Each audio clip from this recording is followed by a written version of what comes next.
राजस्थान के बाड़मेर जिले के पास बसे छोटे से गांव खेरपुरा में रेत, धूल और तपती हवाओं के बीच एक किसान रहता था, रामलाल।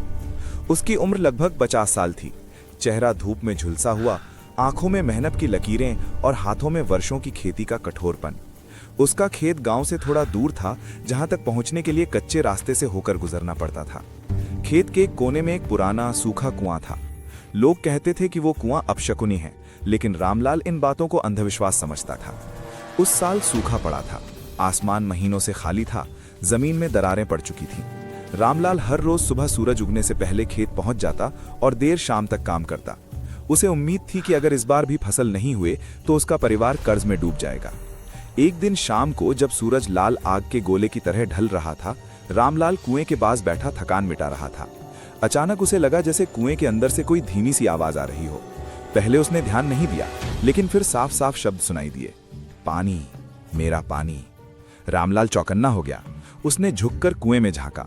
अंदर सिर्फ अंधेरा था। उसने सोचा शायद हवा की आवाज होगी। वो उठकर घर लौट आया। उस रात उसे नींद नहीं आई। बार बार वही शब्द उसके कानों में गूंजते रहे, मेरा पानी। आधी रात को उसे लगा जैसे उसके आंगन में कोई चल रहा हो। दरवाजे पर खरोचने की आवाज आई। उसने हिम्मत करके दरवाजा खोला, लेकिन बाहर कोई नहीं था। जमीन पर गीले पैरों के निशान थे जो घर के बाहर से अंदर की ओर आते थे और फिर अचानक गायब हो जाते थे। अगली सुबह उसने पत्नी गोमती को सब बताया। गोमती डर गई। उसने कहा कि गांव के बुजुर्गों से पूछो, लेकिन रामलाल को अपनी समझ पर भरोसा था। उसने तय किया कि वो खुद ही सच्चाई जानकर रहेगा। उस दिन वो अकेला कुएं के पास गया। जैसे ही वो पास पहुंचा, हवा ठंडी हो गई। मई की गर्मी में भी उसकी सांस से भाप निकलने लगी। उसने कुएं में झांका। इस बार उसे लगा जैसे नीचे काला पानी लहरा रहा है। अचानक पानी में 2 सफेद आंखें चमकी। वो पीछे गिर पड़ा। जब दोबारा देखा तो कुआं सूखा था। रामलाल का दिल तेजी से धड़क रहा था। उसे पहली बार डर महसूस हुआ, लेकिन वो भागा नहीं। उसने मन में ठान लिया, जो भी है इसका सामना करूंगा। रात होते होते पूरे गांव में अजीब सन्नाटा छा गया। दूर कहीं से सियारों की हुआ हुआ की आवाज आ रही थी। उसी बीच रामलाल को फिर वही फुसफुसाहट सुनाई दी, तूने मेरा पानी छीन लिया। अगले ही पल उसके कमरे की दीवारें नमी से भीगने लगीं। चारों तरफ मिट्टी की सौंधी गंध फैल गई। बिस्तर के पास की जमीन पर कीचड़ जमा हो गया और उस कीचड़ में धीरे धीरे एक आकृति उभरने लगी। लंबी, दुबली, झुकी हुई, चेहरा धुंधला, आंखें गड्ढों जैसी गहरी। रामलाल की सांस अटक गई। आकृति ने हाथ बढ़ाया और अंधेरे में विलीन हो गई। सुबह होते ही वो गांव के बुजुर्ग हरजी राम के पास गया। हरजी राम ने उसकी बात सुनकर गहरी सांस ली। वो कुआं रघुनाथ का था।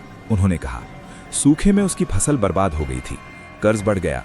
एक रात उसने उसी कुएं में कूदकर जान दे दी। लोग कहते हैं कि उसकी आत्मा अब भी पानी ढूंढती है।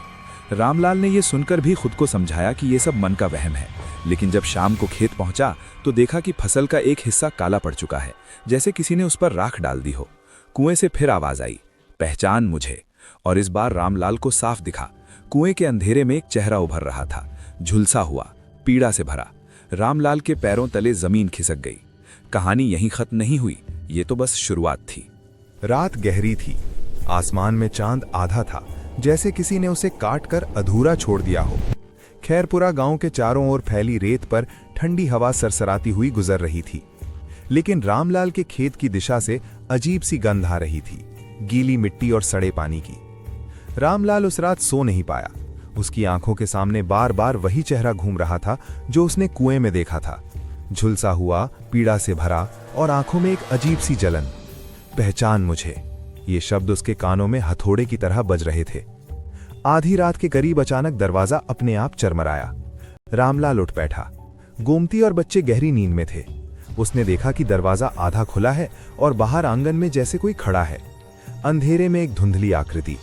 वो धीरे धीरे दरवाजे की ओर बढ़ी। रामलाल का गला सूख गया। उसने हिम्मत जुटाकर पूछा, कौन है? कोई जवाब नहीं आया। बस ठंडी हवा का झोंका अंदर आया और कमरे की दीवारें नमी से भीग गईं। फर्श पर पानी की पतली परत फैल गई। उस पानी में लहरें उठीं और फिर उन लहरों के बीच एक चेहरा उभर आया, मेरा पानी लौटा दे।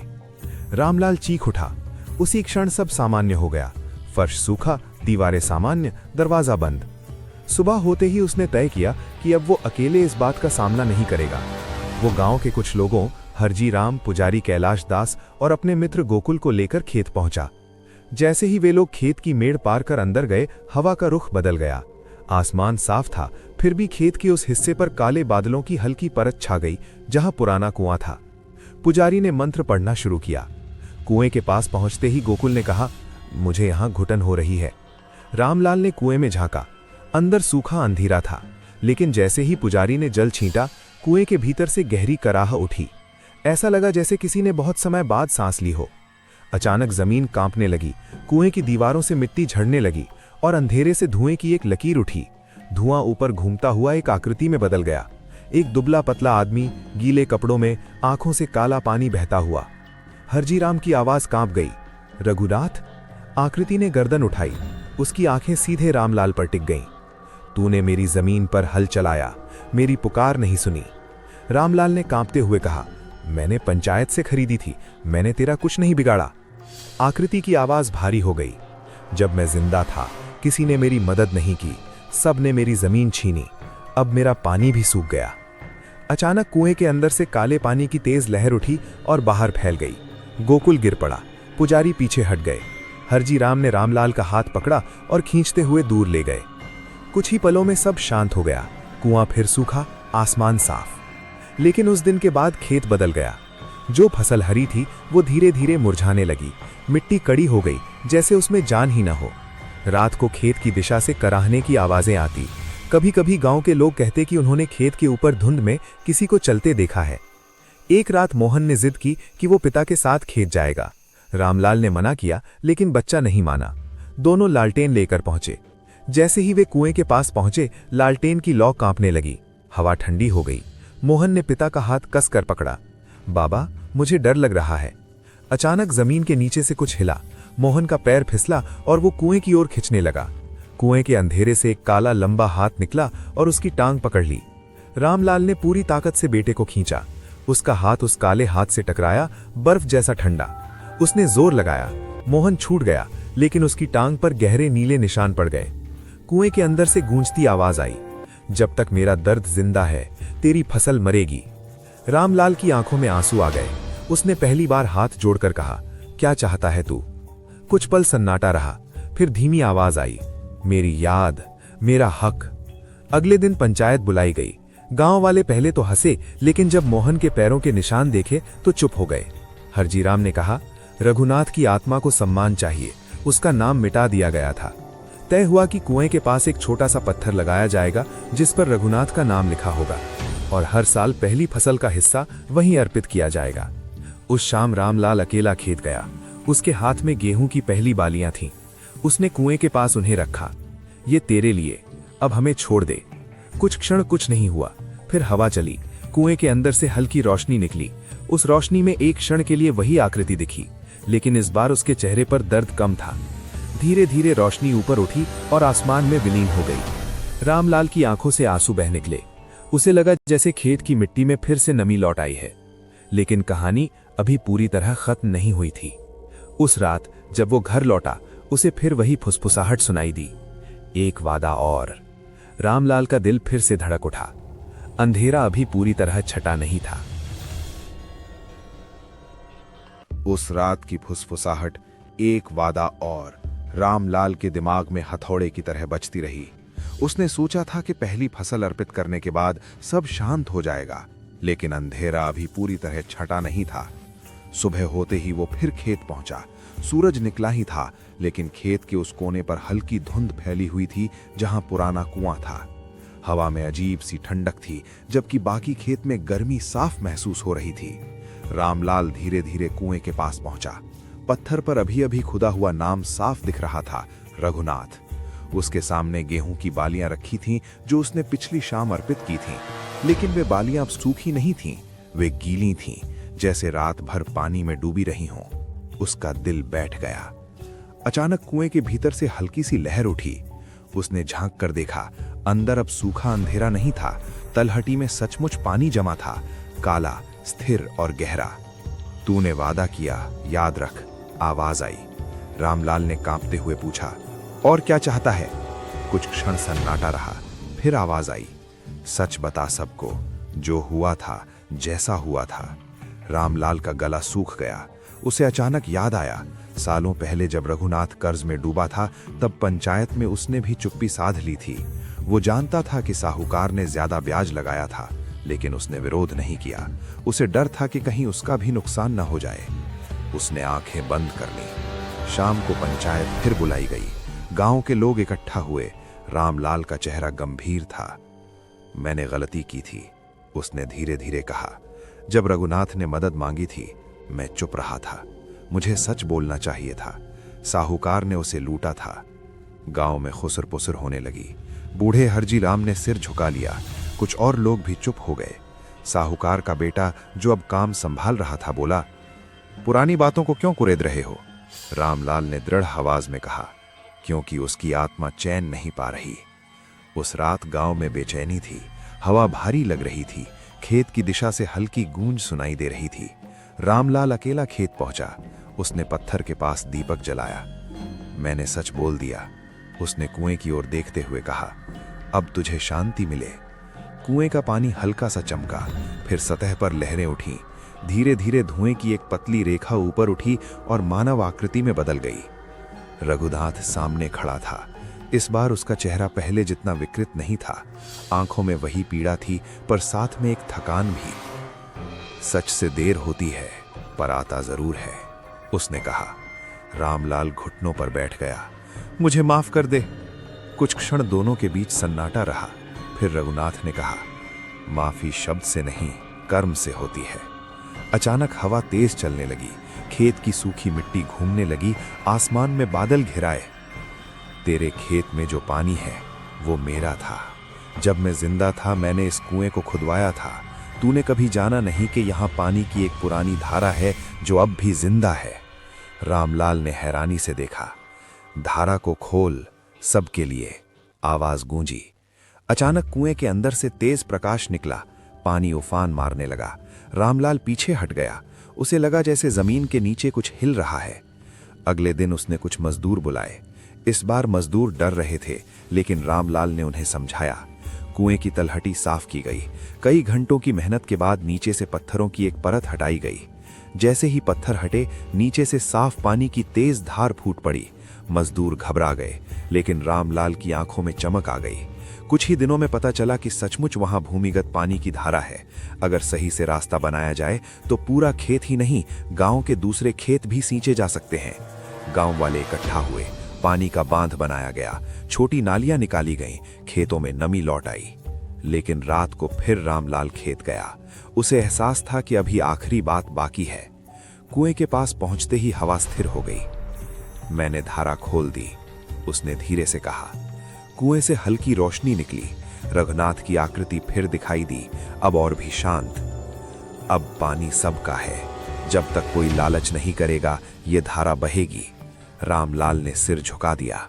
अचानक रघुनाथ की आकृति धुंध में खुलने लगी, लेकिन इस बार वो पूरी तरह गायब नहीं हुई। उसकी आवाज आखिरी बार गूंजी, याद रखना, जो खेत से जुड़ा है वो मिट्टी से बंधा है, और मिट्टी सब देखती है। धीरे धीरे रोशनी बुझ गई। कुआं शांत हो गया।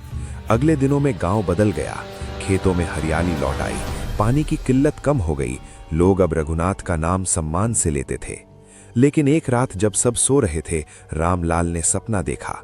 वो खेत में खड़ा था। चारों ओर धुंध थी। कुएं के पास पत्थर चमक रहा था। अचानक उसने देखा कि पत्थर पर एक नई दरार उभर आई है, और उसी दरार से हल्की सी फुसफुसाहट आई। वादा निभाते रहना। रामलाल की आंख खुल गई। उसका दिल तेज धड़क रहा था। सुबह वो दौड़कर खेत पहुंचा। पत्थर वैसा ही था, कोई दरार नहीं, लेकिन उसे पता था कि ये कहानी पूरी तरह खत्म नहीं हुई है। धारा बह रही थी, खेत हरा था, गांव खुश था। फिर भी हर रात जब हवा खेत की मेड़ से गुजरती, ऐसा लगता जैसे कोई अब भी पहरा दे रहा खुलने हो। के बाद कई हफ्तों तक सब कुछ ठीक चलता रहा। खेतों में हरियाली लौट आई थी। गांव के दूसरे किसान भी रामलाल का धन्यवाद कर रहे थे। पानी की छोटी छोटी नालियां पूरे इलाके में फैल गई थीं। खेरपुरा में वर्षों बाद उम्मीद की हवा चली थी, लेकिन रामलाल के भीतर कहीं ना कहीं एक डर अब भी जिंदा था।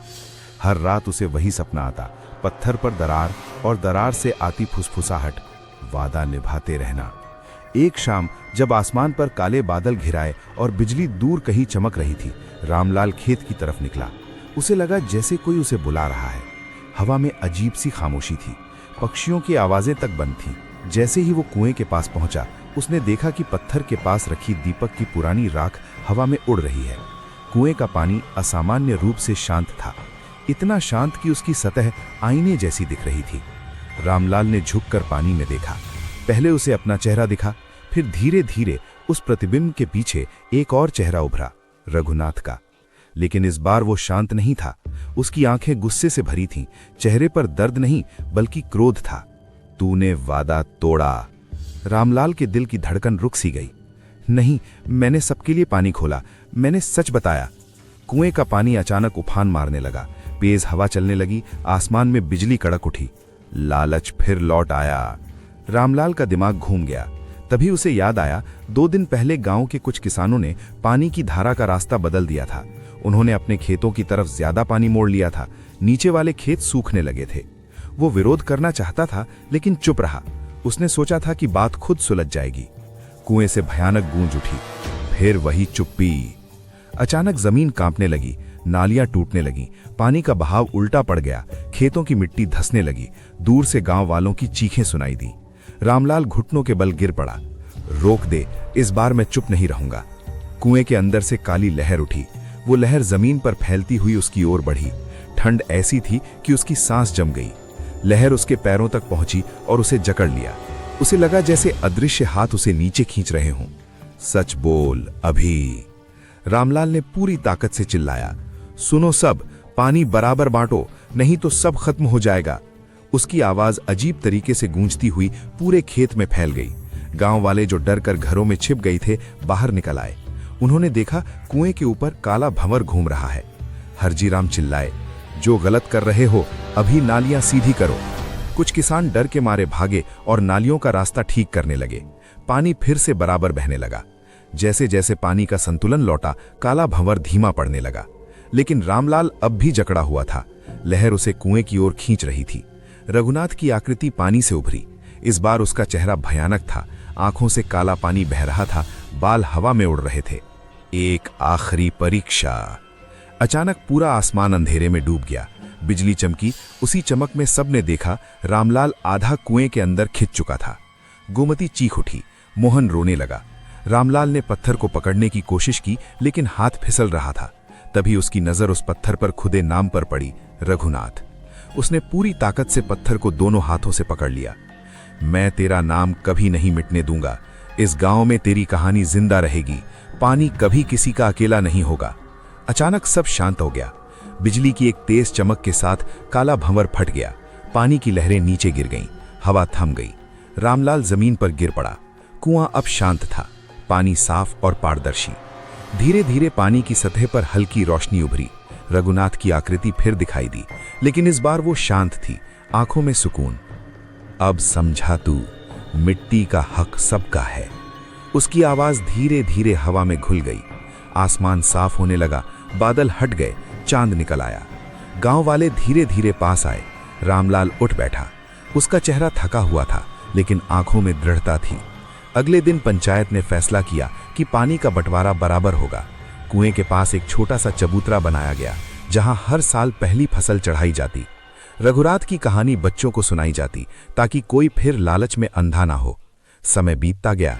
कुएं का पानी कभी सूखा नहीं, लेकिन कभी कभी अमावस की रात में जब हवा बहुत शांत होती है, कुएं की सतह पर हल्की सी लहर उठती है।